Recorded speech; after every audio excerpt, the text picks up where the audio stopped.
Who's here?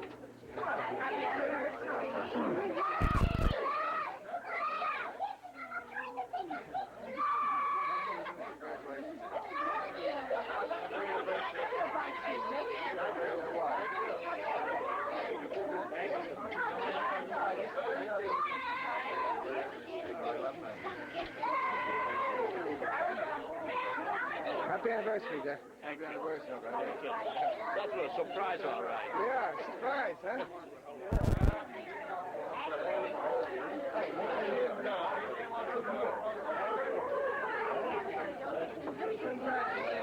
Congratulations. Chin down, chin down.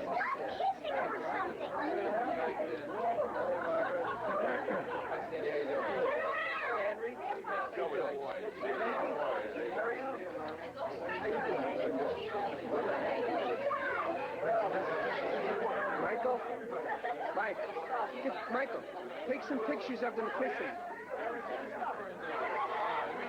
Pictures of who? Of Grandma kissing everybody. Where's Grandma? Right there. Where's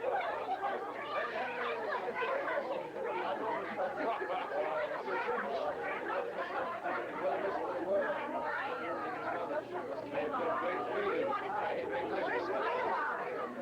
Over there. Over there in Sylvia now.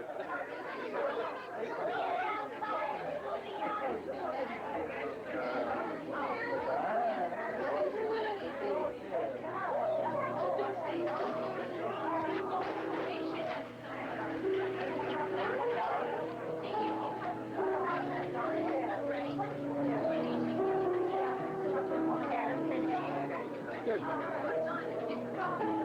You get the camera, take a picture of Grandma and Grandpa at the table.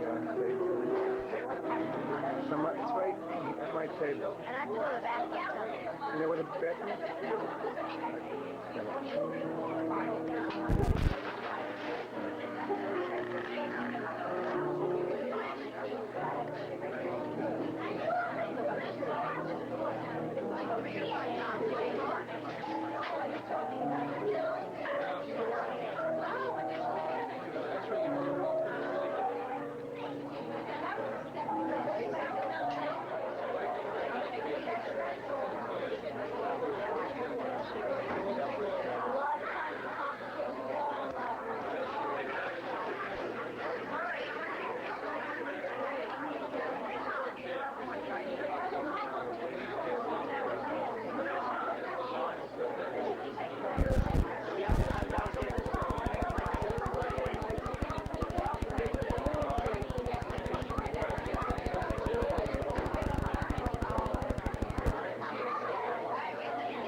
First of all, I want to welcome everybody here on this auspicious occasion. You only go around once in life, and when you start celebrating 50 years of anything, it's pretty great. And tonight we're here to celebrate 50 years of married life for my mom and dad, and it's great to see all of you here to help us celebrate that day with them. My brother Tony and their wives and all the grandchildren are really happy that you were able to come here to celebrate with your love in particular for two people that we feel really deserve it quite a bit. And we want to show them that we respect them, and most of all, throughout the years that we've been alive, we want to show that we really appreciate all the things they've done for us. And again, thank you very much, and I'd like to help you join us in a toast. You all have champagne? Here's to my mom and dad with great love, to Grandma and Grandpa, to Margaret and Henry, to Uncle Henry and Aunt Margaret, and to Zigooch and to Margaret. You take your choice, and we want to wish them 50 more years of wedded bliss. And as they say in Italy, Merry Cent'anno. Mom and Dad.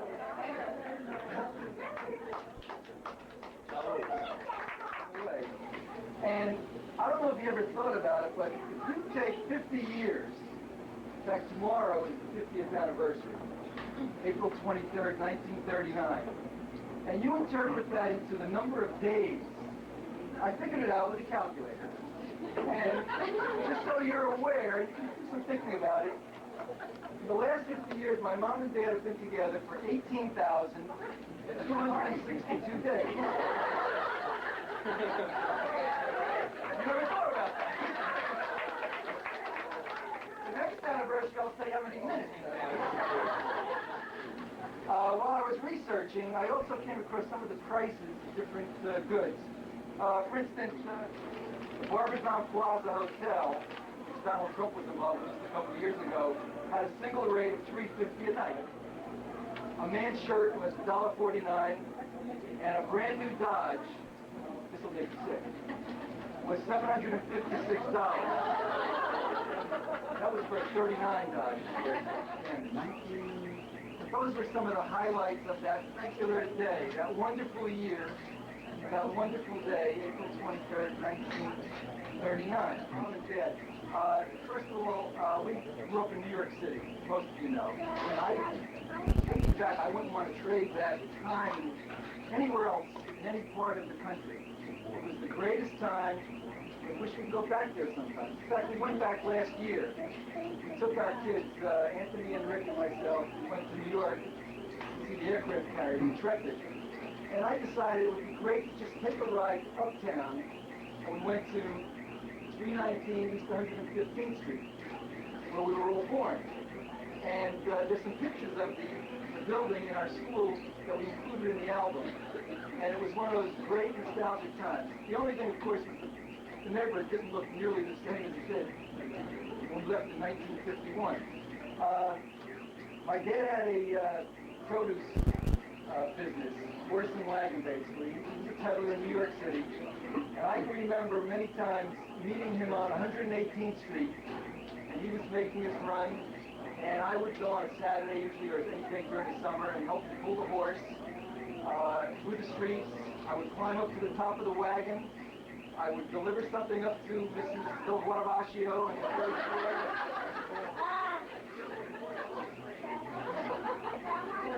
The horse's name, now that's very important. That's a very important experience in my life. I can remember the horse Tootsie. You don't see this anymore. And I remember it was a hot July day, and the horse had pneumonia. And my father had an ice bag on the horse's head. It was like old diamond. His head was hanging about as low to the ground as he could get without falling down. And the horse, for a few days, was like this. It was really pretty sad to see, but, you know, business had to go on. He had to keep going. He couldn't just get the brakes repaired or, you know, something else fixed on like a car or a bus. And one of my most telling impressions at that time was that the horse died. Eventually, after a few days. I don't know how true this is, my own thing, because, you know, you embellish things in your own mind. But I can remember, I think on 108th Street where the stable was, the horse died, probably during the night or whatever. And the picture in my mind is that the horse was out for the garbage in the gutter. He was laying in the gutter, waiting to be picked up. We moved to Newark in 1951, and we pretty much stayed in the business. It was like a love-hate kind of relationship with it. You loved being there when you have all the goodies you wanted. Anytime you were hungry, it was there. You hated the times when you had to do the work. You had to deliver some groceries. You had to take care of 100 customers who seemed to be there at once. I can remember being at Galesburg Park, and I used to love to play baseball. And I remember being out there one day batting, and Dad came over in his apron and his cleaver.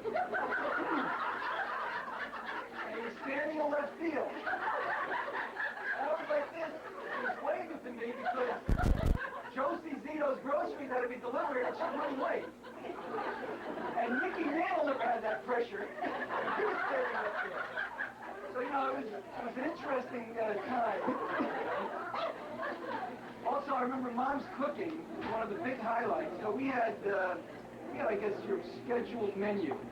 Monday you had soup, Tuesday you had macaroni, Wednesday you had something different, Thursday you had macaroni, Friday you had fish, Saturday you had steak and soup, and Sunday you had gravy and macaroni. The usual. And the one thing about it was that it was so great that even knowing what you were going to have didn't matter. It was still delicious. So we appreciate you for that as well. I remember one day, Anthony and I were putting up some groceries. And the usual thing, we had to make a game out of it, because otherwise it was too tedious. So we had the big box of Scott tissue. It was 96 counts. Remember that? There were a lot of tissues made on the shelf. So we'd take turns dropping back to pass, going a spiral, about 40 feet from 9 toward the other.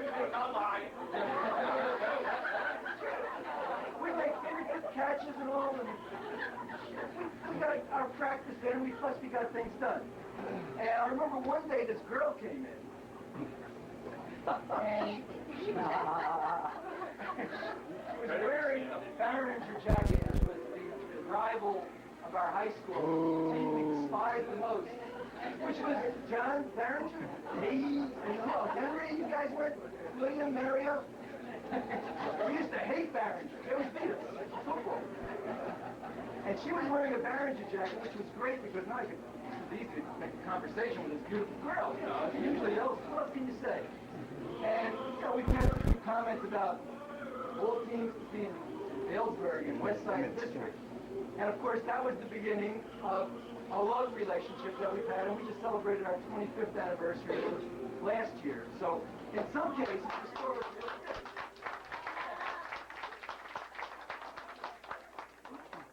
We were going to graduate and throw in gallons of oil the next time, but I decided to quit at that point. But those were some of the great memories that we have. And I know several people may want to speak. I got home, I had a station wagon. I was out of place I went to his house and spent we went to this all night after the ball was a jazz club. And I knew I had to get home to the other morning. Now it had to be close to 4 o'clock. Sure. And he's going to walk out. He's going to expect that wagon to be there. And I remember I got there within 15 minutes when he was going out downstairs. But I said, the temperature gauge, he's going to do the temperature gauge. It was kind of cold. He's going to see it's still warm. I never remember a time when Mom or Dad, my mother and father were ever angry. Can anybody ever remember when either one of them ever were not in a good mood? When, Nancy, when? When I was born, I guess. They were in a very bad mood that day. I don't know why. The only time my father really got me angry was a few months after Joe had gotten his driver's license. And he took his new, red, 1960 Pontiac Catalina that I was in love with, but I was too young to drive it. And he took it to Long Branch. He went down the shore, and he said to Mom and Dad, he said, I'll be back by midnight. And my father didn't like that. He thought it was too late, but he said, okay, do not come back later than midnight. So at midnight, both my father and I, my mother was smart, she went to sleep. My father and I were, of course, jealous sibling that I was hoping he'd come in late and get his. Oh, no!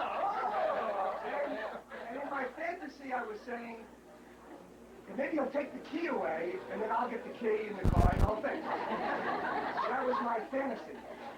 And then, in any event, 12 o'clock came, no Joey. And have you ever seen my father look out the blinds when he's angry? You know, the blinds shake down. And he was pacing the floor. And it was the first time that I heard Italian curse words. Never knew he was capable of it. And the first time I heard that word, that we have manage. And I said, you want a massage? Why? I didn't know. And of course, the ever popular, he got more.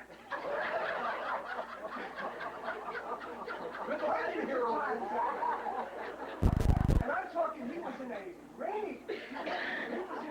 He was so angry. I've never seen him so angry. All of a sudden, we hear footsteps down at the bottom of these stairs, and Joe had come home. And this person who was so angry all of a sudden becomes very tranquil, very calm, and he put the chain on the door. And Joe's at the door, he's got his key, you know, he can't figure in the door, and the door won't open. So my father goes over to the crack in the door and says, yes?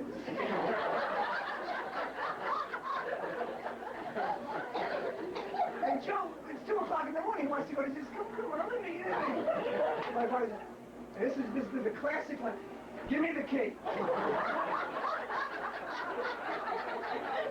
So Joe said, come on, I don't want to go to sleep. Give me the key. So Joe took the key, gave him the key, and my father proceeded to bend it. He proceeded to bend it. I got it here.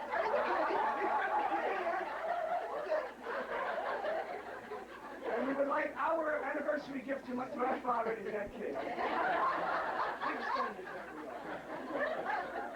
Now you all know too that my mother had hundreds, if not thousands, of friends, not just relatives and neighbors, but everyone who came into our store was a friend. And, I mean, this was a pretty good life. She made money and she socialized. You can't beat that, you see.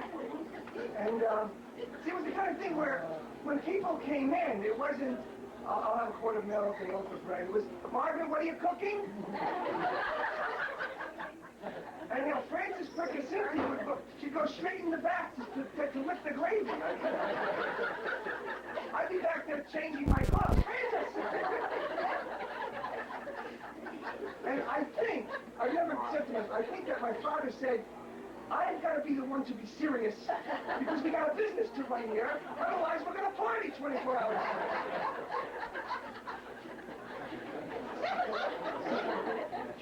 So what he would do is try to, and he wasn't very successful at it, but he would try to control my mother's socializing. When customers would come into the store, and he developed 2 strategies in which to do this.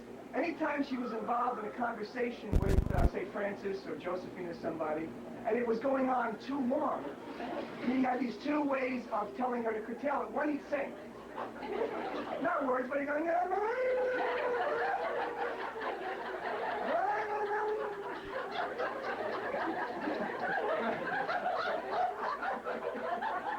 and the singing, that was a message. Get her out of here! I want her out!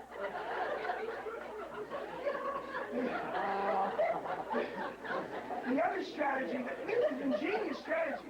The other strategy he developed was what I call the Ralph Cramden mode of muttering under your breath. You know, like when I used to say, it was the Ralph Cramden mode. So this one day, Leon, a worker from around the corner, who always seemed to be inebriated, who loved my mother. I mean, well, everybody loved her, but he's real. I mean, he would come in not to buy anything, just to talk to my mother. Okay? And Leon would come in. He came in before Christmas one day, and he had really been drinking, and he was in the store. What do you want, Leon? Nothing. I just came in to talk to your mother. My father loved her. I mean, he loved her. He came in here not to spend money. I love it. Bring your friends. Bring your friends the next time. Bring the family. on me in the front. We'll have a before. I'll cut some bologna. We'll eat. So Leon comes in, and it's the holiday season, and he says, "Mom, you want to dance?" So my mother says, "Oh, I don't dance." And my father's in the back, and he says, "You should dance. You should dance. Get him out of here." "Mom, you want to drink?" "Oh, I don't drink." "You should drink."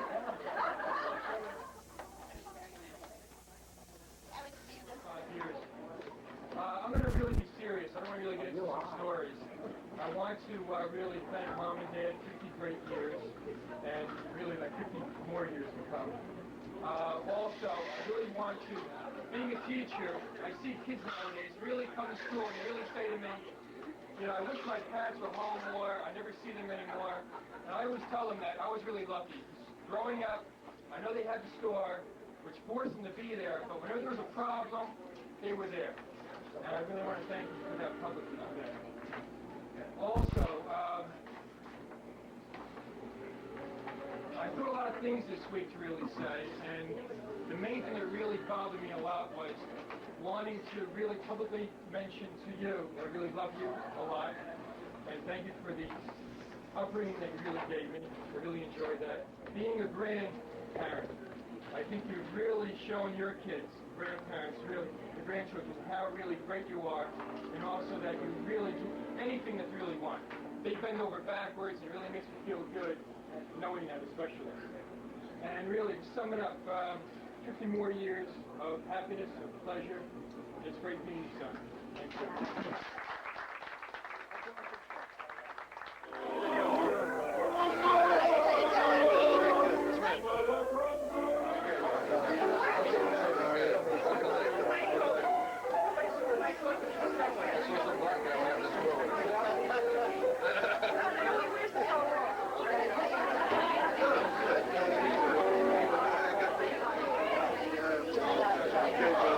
I thought you gave her